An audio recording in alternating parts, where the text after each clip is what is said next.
I'm actually going to spring this on Jacob. I did not warn him beforehand that I was going to ask him about this, but we are in the middle of a global pandemic. And I just wanted to ask Jacob, do you have enough toilet paper right now? Yes, I do. Despite me surviving the swine flu, bird flu, coronavirus, yes, I have enough toilet paper because as soon as the governor of our great state of California declared an emergency, I was like, we need to go buy toilet paper like right now. So. Okay, guys, welcome back to my channel. This is Warrior Woman 91, and you are watching You Got It. So, I had to bring back Jacob because I had to bring back Jacob. Like, what? Like, there's not even a question. I had to bring back Jacob. So, basically what I want to talk about today, we're going to be talking about some theories on upcoming movies and TV shows that are coming up. But before, I'm actually going to spring this on Jacob. I did not warn him beforehand that I was going to ask him about this, but we are in the middle of a global pandemic. And I just wanted to ask Jacob, do you have enough toilet paper right now? Yes, I do. Despite me surviving the swine flu, bird flu, coronavirus, yes, I have enough toilet paper because as soon as the governor of our great state of California declared an emergency, I was like, we need to go buy toilet paper like right now. So me and my wife, we dashed to Ralph's and got some.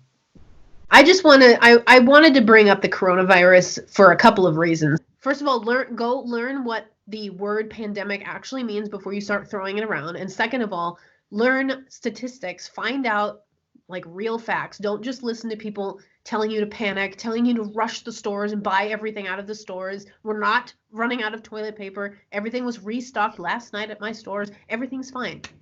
You're not going to get coronavirus, and even on the off chance that you do, the idea that you're going to die from it, it's a little bit far-fetched. That's just where we're at. And then the other reason to bring up coronavirus is it's canceled / moved off a bunch of our movies. And so that's one of the things that we were going to talk about today on the show. These movies have been pushed back that we're really excited about talking about. So Jacob, just so you can kind of give the audience a little bit of an update, what movies have been canceled and pushed off, and what kind of an effect is this going to have on kind of, I don't know, whether it's box office, are people still going to go see these movies? Are movies going to be just like thrown out altogether? For those of us that are panicking that we're not going to get to see our movies that we have been waiting for, what do you say to those of us who are very concerned? I honestly think that I actually think that right now it's bad for the box office.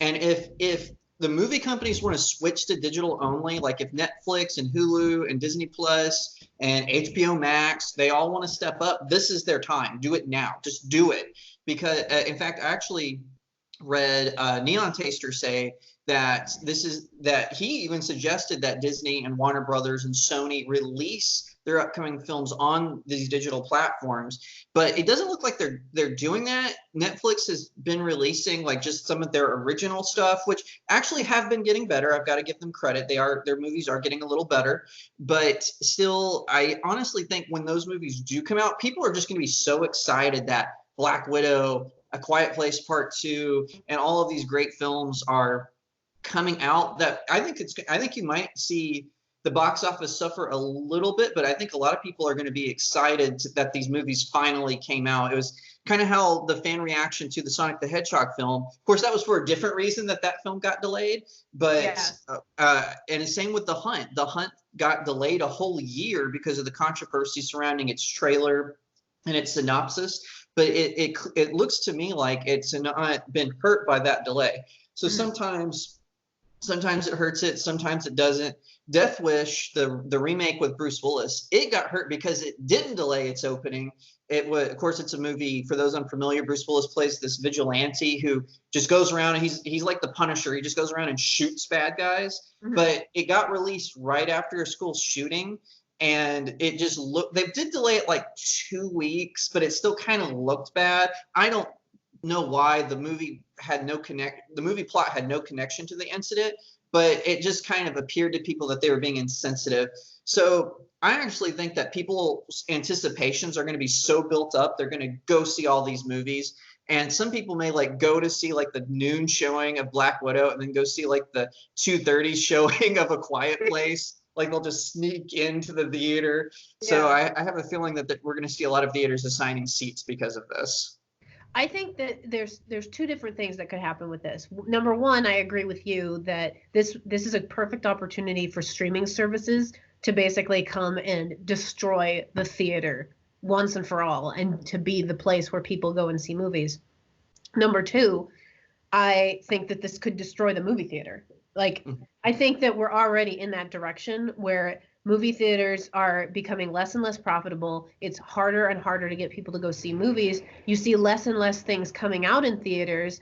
There's more things are going to digital streaming because that's, you know, where people are. And I think that if, for example, if they released Mulan, if they released Black Widow, if they released any of these massive movies on a streaming service, first of all, Disney Plus would see another massive influx of subscribers. And then second, they could destroy the integrity of movie theaters and the profitability of movie theaters, because people would just be like, I don't want to leave my house. Like, I'm this person. I don't want to go and sit in an uncomfortable chair and pay X amount of dollars for this and X amount of dollars for popcorn when I could just buy all of those things, have them in my home. They're cheaper.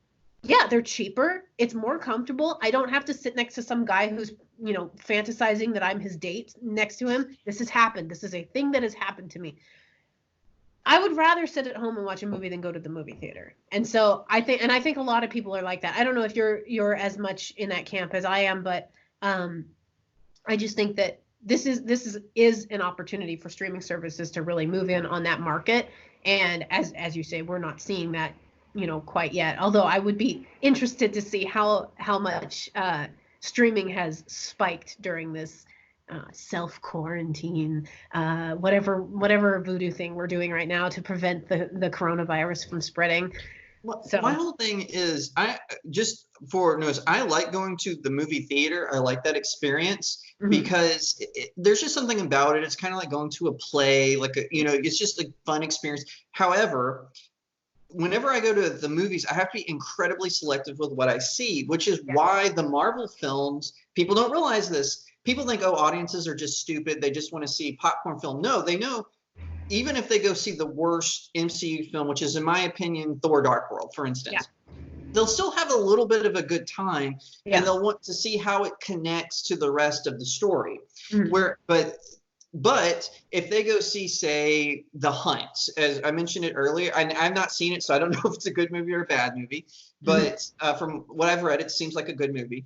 But you can't take your kid to go see The Hunt, right? You can take them to see Thor Dark World, and this is where I think really theaters have really dropped the ball with constantly raising their prices every year. The tickets and the snacks, the prices don't just adjust slightly for cost of living; they skyrocket. It's so weird, and like people were saying, oh, when people went to the movies more in the 50s, 60s, 70s, even the 80s, because the quality of the films were better. Nonsense. There was no such thing as the golden age of Hollywood. The reason people went to the movies more is because for $2, you could see the movie, get on a bus, buy a snack and a drink, all for just $2.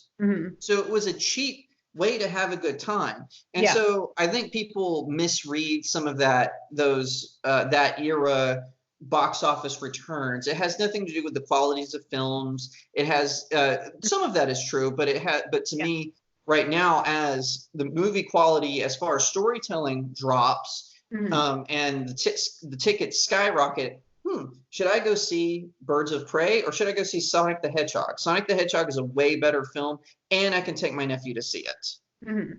Yeah, just for example. No, I totally agree with you on that, because I that's another reason why I don't like going to the theater. It is expensive, and so it's kind of an investment, not only of my money but also of my time, because movies now, this is one place that maybe we differ on, but movies back in the day, you could go see an hour-long movie or an hour and a half long movie back in the day, and it wouldn't take your entire afternoon. Now it's for me, it feels like a movie is a commitment to a half a day's worth of work. Like I could, if I was an employee, I would be paying myself pretty much for 4 hours, because you're sitting there, You got to get your popcorn, you got to get it all together, and that can take up to an hour depending on where you are. And then the movie starts, you got 20 to 30 minutes of commercials, and then you've got a 3-hour movie. So you're cutting off half your day just to go see a movie. So if I'm going to do that, as you say, I'm going to pick a Marvel movie because I know I will at the very least have an enjoyable time. Even if I didn't like the movie, I won't be seeing anything excessively gory. It's something that, you know, my parents can go see with us if I want them to, or my siblings. You know, it's not, I'm not going to invest a bunch of money in a movie that I'm skeptical about, or that I'm going to go see this new movie that I'm not sure about. I'm not going to waste money on doing that. No, I actually agree with you, because I actually asked for my money back when I went to see Birds of Prey, because I felt like that commitment was wasted. Yeah. I felt like, because I had a few people tell me it was horrible, it's the worst DCEU movie, and then I had other people say, "Oh, don't listen to them. It's actually a good movie. You know, just go see it." And it was a terrible film. I'm never going to take advice from the people who told me to go see it, unless they were just playing a prank on me. But I'm never going to do that again. I want to know it's a film. Now, like I said, Sonic the Hedgehog, on the other hand, had a great time.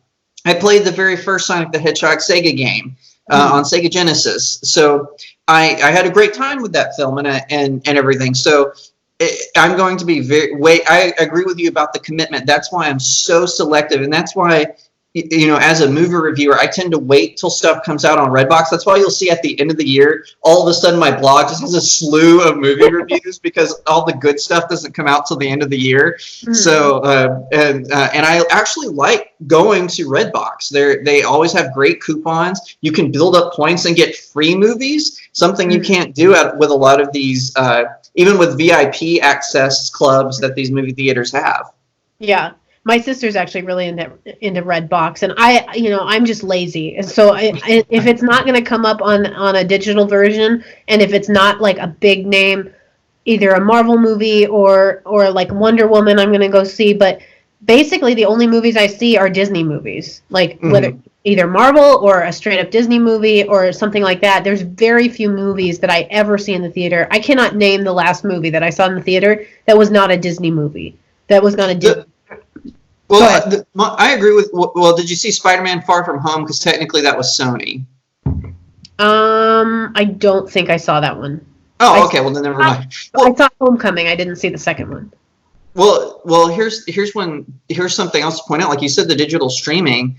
Like today, I can rent Superman Red Son, which is the latest animated film from Warner Brothers Animation. I can rent that today through my PlayStation for $2.99. But if I want to go see another, what's out right now, Wendy, you know, it's a Peter Pan thing where we have to put the girl's name on the front. Yeah. And I would rather spend $2.99 to see a movie that's animated that might be good or a bad adaptation of the comic, which the comic book is really good, by the way. Superman Red Son. It's very anti-communist. I was really surprised. But I don't. But then risk seeing a woke version of Peter Pan, you know, and maybe Wendy's not a woke version of Peter Pan. I'm just saying from the trailer, it certainly looked that way. Yeah. So, you know, I would rather roll the dice with $3 instead of sometimes $20. When I went to the ArcLight last, the ticket was literally $21. Now, granted, it was a foreign film, so it might have been a little bit more, but still, that is a ridiculous cost for a movie ticket. Yeah, I mean, I could have bought groceries with that. I mean, not a lot of groceries, but that's kind of the realm that we're getting into now. We're now looking at either buying groceries with that money, or we're looking at buying a movie ticket, and it's just not a cost-effective way to spend your time or to enjoy a movie. When the alternative is, if I just wait, it'll be delivered to my home for free because I already paid for the streaming service. So I guess that's not exactly what we came here to talk about today, but I just really had to get the coronavirus stuff off my chest, and then it just spiraled out of control from there. And one thing I would like to point out, my podcast, Studio Jake, and my blog are coronavirus free. Every once in a while, like I'll take a dig at the panic, but it is coronavirus free zone. I only talk about pop culture stuff on either of those things.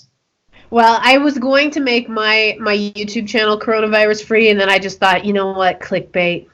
I need that clickbait. So, what we're really going to talk about today is there are a lot of movies coming up that have been pushed off, but we will eventually get to see them. And there are accompanying TV shows also that I'm excited about seeing. So, I basically just wanted to talk to you about there's theories about what's going to be happening, and I'm going to kick it off because I'm really excited about the Black Widow movie, and I'm really excited about kind of one last time seeing Scarlett Johansson play this character.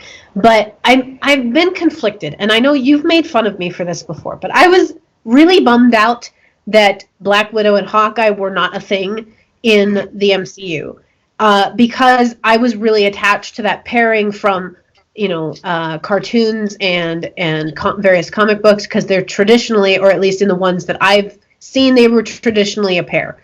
And so when they decided not to do that, I was like, well, that kind of spoils some characters for me that I was like looking forward to. And then that I started to kind of get over that, and then I saw Endgame, where you're supposed to sacrifice the one you love most over the edge, and it's Black Widow and Hawkeye, and I was like, this was literally set up for the way I wanted things before. And they didn't do that. So my question for you is, are they going to explain that? And also, is Black Widow going to come back to life in the MCU at some point? Because I have some theories on that, and I'm not gonna share the theories quite yet. I just wanted to hear what you thought about, is Black Widow going to come back, and do you think that Marvel will try to explain why it was okay for her to go over the cliff if she wasn't technically the love of his life or whatever? I actually don't think that Scarlett Johansson is going to return to the role. Maybe in the What If series, but I don't think that she is going to come back. I think that Black Widow will return, but it's going to be one of the other people who have taken the identities. Jessica Drew was Black Widow for the second Spider-Woman.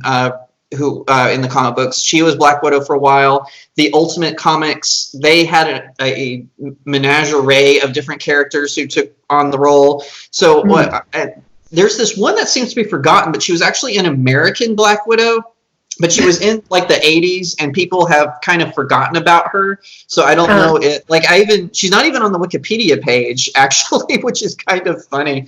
But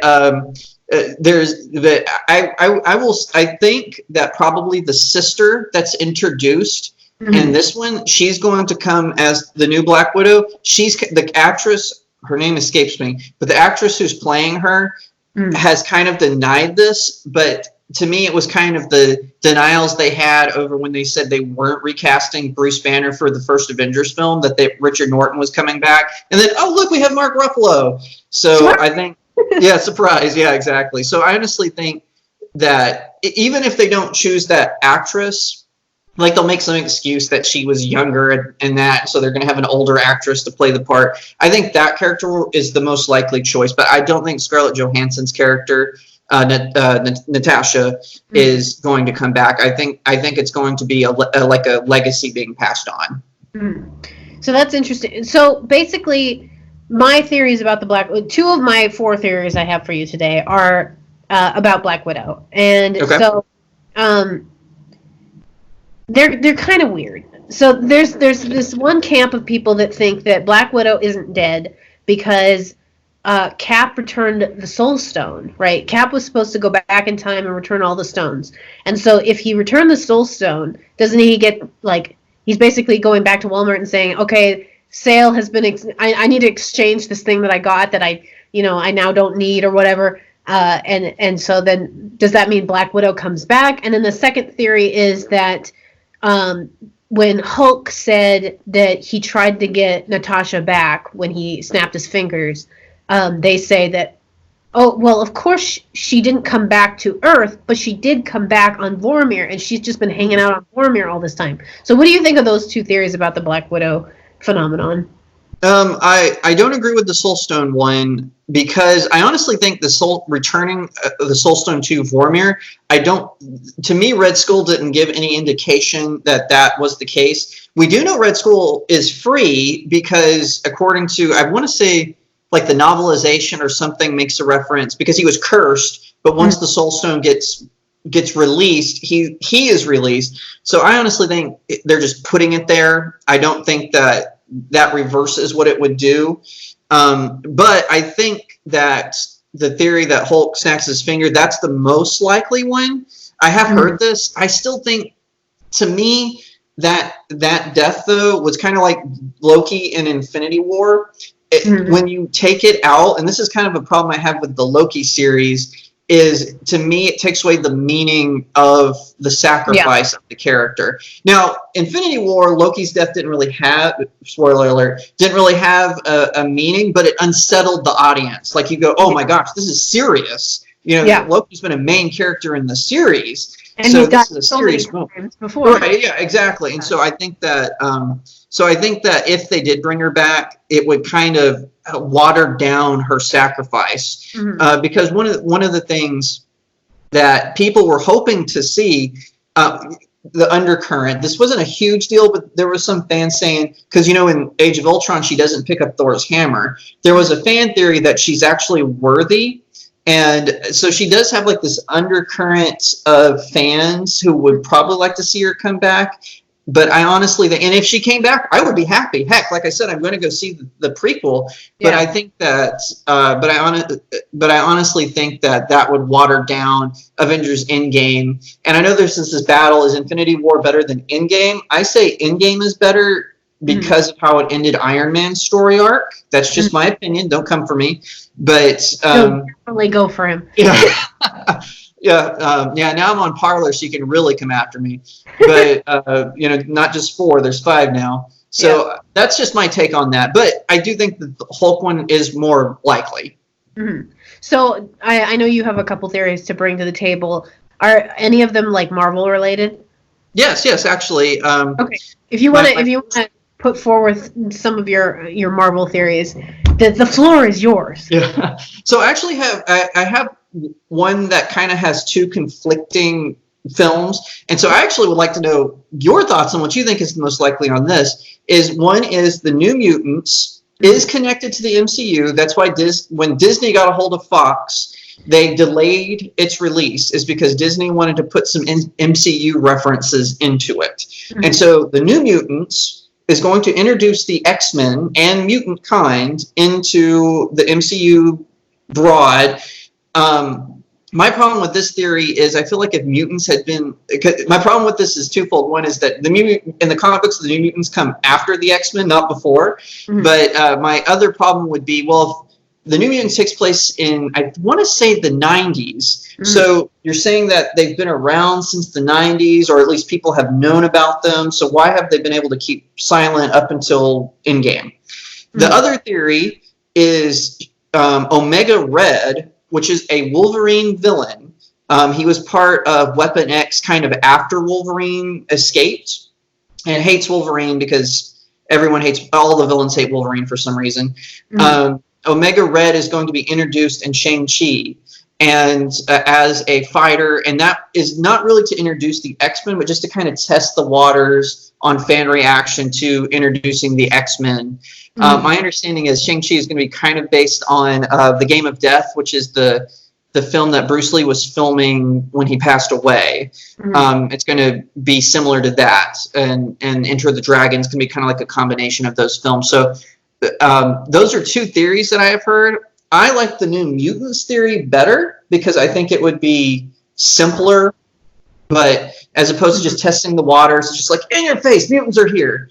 But I'm curious what you think. Which is your favorite out of those 2? So I'm a little bit confused about the New Mutants movie because my understanding is that the X-Men potentially are introduced, or soft introduced perhaps, through the WandaVision TV show and the Doctor Strange movie, because people, from all like the theories and things that people have told me about that, Wanda goes crazy, and at the end of either the TV show or sometime during the Doctor Strange movie, instead of saying no more mutants, like her famous line in one of the comic books, she does the opposite, and that she creates the mutants. So that's my understanding of common theories, shall we say, of how they might start the mutants, and then they use that to as a way to explain, okay, she created all these mutants and now they're all over the place, and now we have a New Mutants movie, and now we have all of this.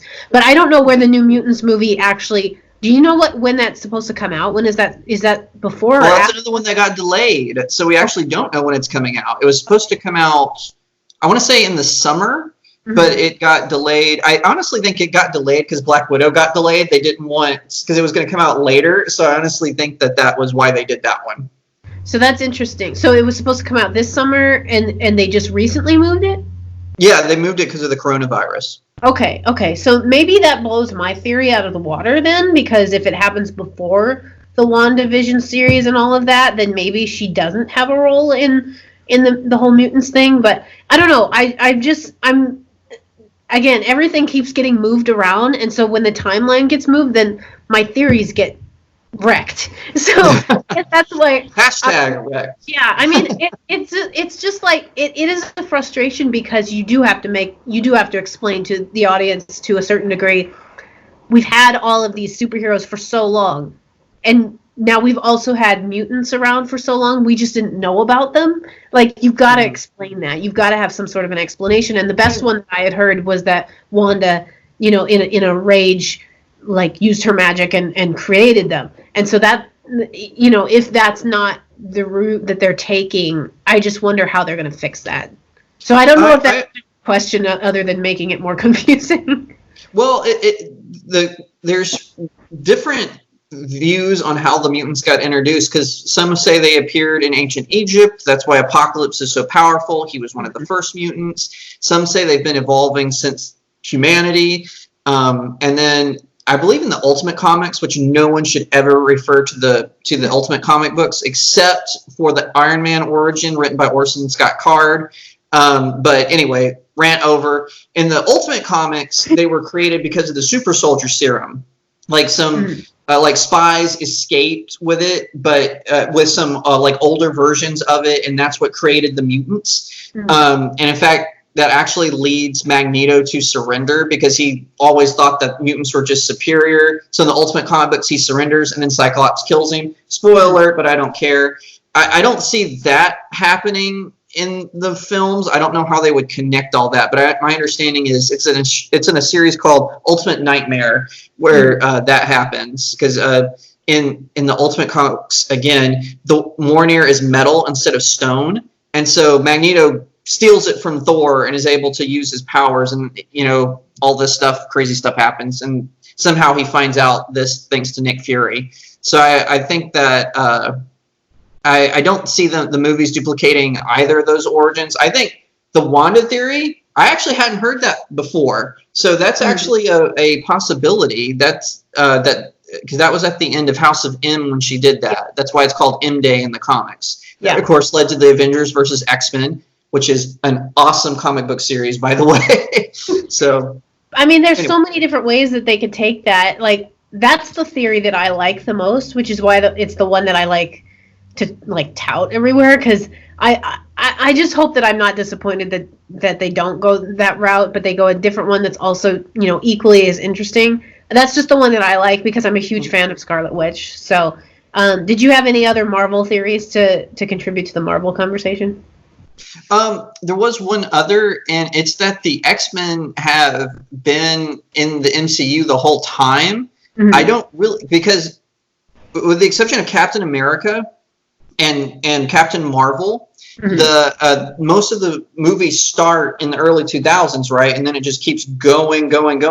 So there's there's a theory that they might just try to incorporate the Sony X-Men into the MCU and then just recast everyone because they all like to be recast for some reason. So I think that's the least likly. But I have heard, especially because of Dark Phoenix, to me, the X-Men going public, to me, throws that theory a little bit out of the water. And then you also have the original trilogy. How does that figure in? Or did Days of Future Past completely erase that? Yeah. You know what I mean? So I'm only sharing this theory because I read it on Reddit actually.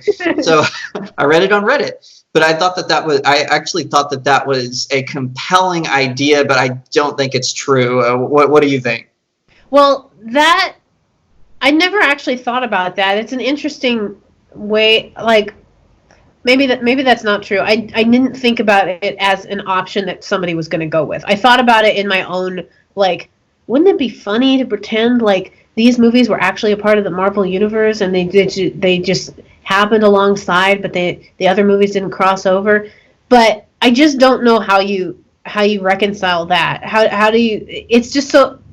It makes it so confusing. Like, are you seriously going to tell me that somebody like Wolverine wouldn't know about Thanos? Like, he's not going to notice that there's like aliens falling from the sky? It's just hard. It's a hard pill to swallow. I just don't know how you like reconcile that with audiences, or even some of the X-Men stuff that happened. You know, why didn't the Marvel characters know about this? So I just don't know what happens. I also think that the more recent X-Men movies have just been so bad. Like, why would you want to include those in the Marvel universe, which consistently has been good, mediocre at worst, really? So I don't know. I don't really like the idea, is what I'm trying to say. But that's fair. I think it's an interesting way of going about it, I guess. So I have one more Marvel theory, and it is that there's going to be. This is more of a Black Widow centric theory as well, but the idea that Bucky is going to be in the Black Widow movie, I actually, somebody on Twitter brought this up, and I had completely like not even thought about this, because I'm just hoping that they bring Hawkeye in and they explain Budapest. That's my hopes out of this movie, is basically what that is. And it didn't even occur to me that also she has a history with Bucky, and I would like to see that fleshed out if possible too. So I don't know. Do you think that it's a possibility, especially with the Bucky and Falcon series coming up? Do you think it's a possibility that they put him in the movie to kind of give that a boost? No, because you have to explain why he was in. Because to me, Avengers: Infinity War and Black Panther make it clear he was in Wakanda the whole time from Captain America: Civil War. So. I don't really see that as a possibility. I mean, unless he's one-armed, I don't really think that because I believe in the end of Captain America: Civil War, I might be getting two things mixed up in my head, but didn't Tony blow off his robotic arm? So I don't really see that happening. I mean, Marvel has surprised us, so maybe they'll find some excuse to explain it. I've heard Black Panther is going to be in it. I hadn't heard that. Just bouncing off that, I've heard that Chadwick Boseman, apparently Marvel had approached both him and Benedict Cumberbatch on being the new face of Marvel to kind of replace Iron Man, who, let's be real, he has been the face of Marvel. I mean, Iron Man has been the center of the Marvel Cinematic Universe. Yeah. So, but neither of them really want to commit to anything outside a sequel to their own movies and one more Avengers film. But if Chadwick Boseman appears in Black Widow, I could possibly seeing that maybe that's a sea change. But I've heard that both of them, because Benedict Cumberbatch wants to, he is an actor, right? He's a British actor. He wants to do British films. So I don't know why. I don't like European cinema. Anyway, neither here nor there. Other than Sherlock Holmes. But I'm kidding, by the way, halfway. There is but I couldn't really see either of them. Maybe Benedict Cumberbatch, and not because Chadwick Boseman is black, but just because audiences aren't as familiar with Black Panther. So that would be the only reason I could see someone outside of Hawkeye making an appearance in Black Widow. I could see Hawkeye doing it. Yeah. And maybe that could even connect to like how they made Ant-Man and the Wasp, where even though he's under house arrest, he's like parading around with Wasp. Maybe they'll do something like that with Hawkeye. Yeah, that'd be interesting. I do want to let the audience know for the show, if you have any hate comments, please direct them at Jacob, not me. He is more than willing to take all of what you've got and to hit it right back at you. So That's just a little side note there. My final theory is not a Marvel theory. It is a DC theory. It's actually several theories. So there's multiple. People are upset because Steve Trevor is coming back to Wonder Woman, basically, because it does take away from his sacrifice at the end of his movie originally. So there's one camp that says this version of Steve Trevor isn't real. He is not the authentic version of the guy that we saw in the last movie. He's either his son, he's a figment of Diana's imagination, he's a magical creation that's going to turn bad. And then the other theory, I wrote this down. The other theory is that he is real, that he and Diana are together, like permanently, forever after this movie, and that's why Diana and Batman don't get together in more contemporary versions of these DC movies.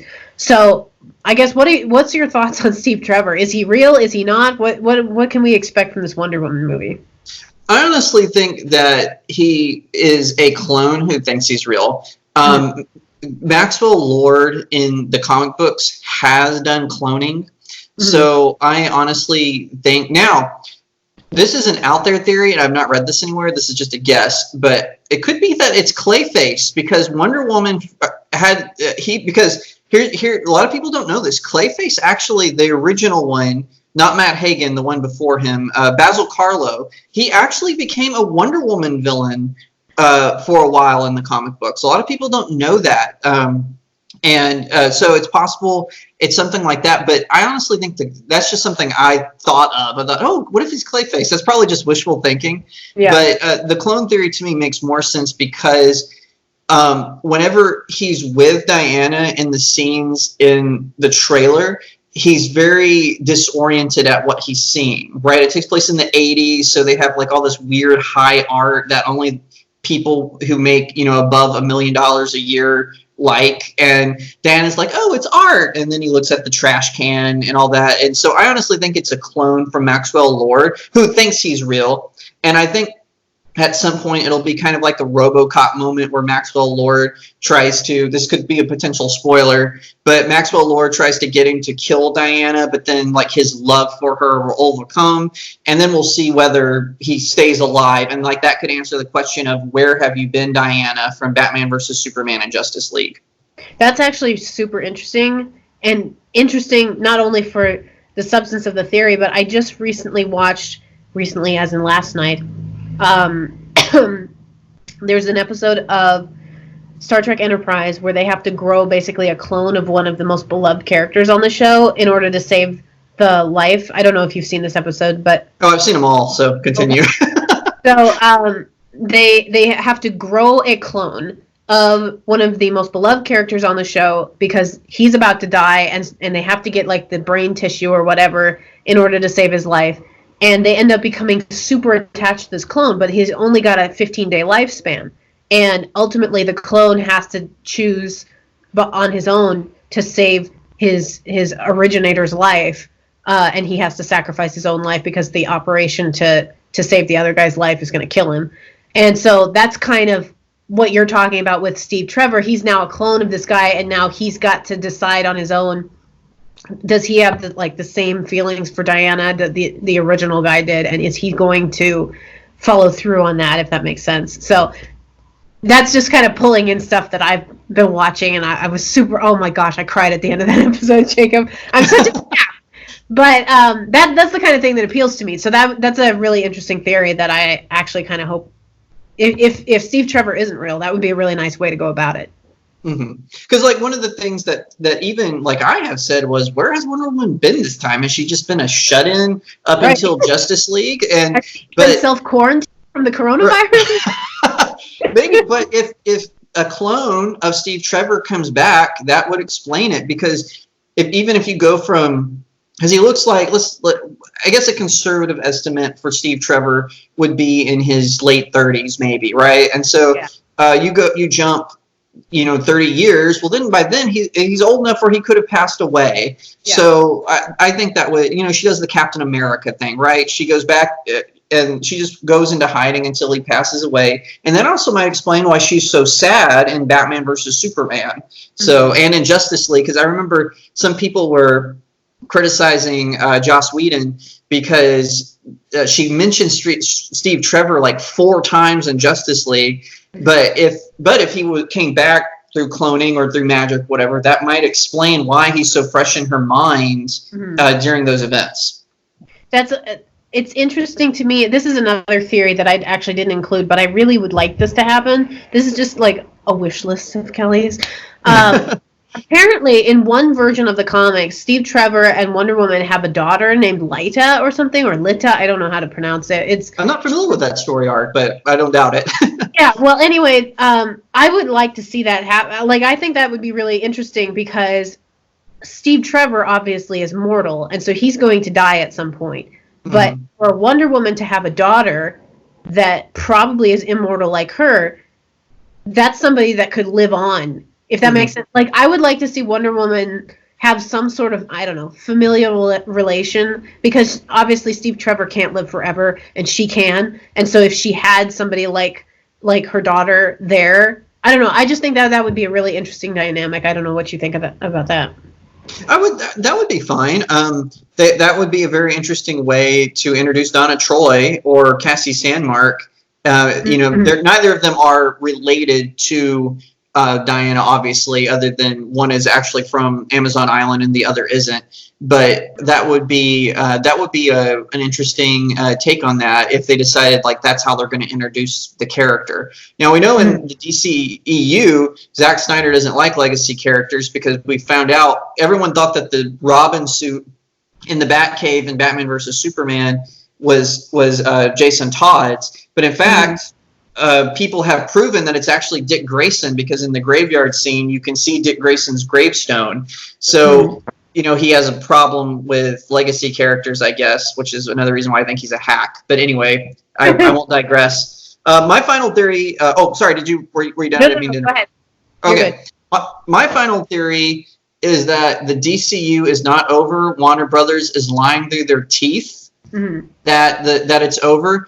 Everyone had said that Harley Quinn Birds of Prey was the last, or at least it was on hiatus, and that the Harley Quinn Birds of Prey, I'm not going to say the whole name because it's stupid, but that it was the last DCEU film for a while, and they were going to go back to their old model of just doing all standalone films, which is what I had been saying since Suicide Squad. Thank you very much. But Dwayne Johnson, a.k.a. The Rock, who is playing Black Adam in the I guess technically it's not a spin-off film because he wasn't introduced in Shazam, but he's a Shazam villain. He's one of the few villains that's actually strong enough to beat Superman.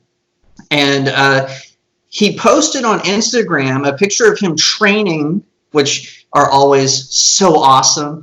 But in the caption he wrote, "The DCU, and I'm paraphrasing a little bit, is about to experience a power change in the hierarchy."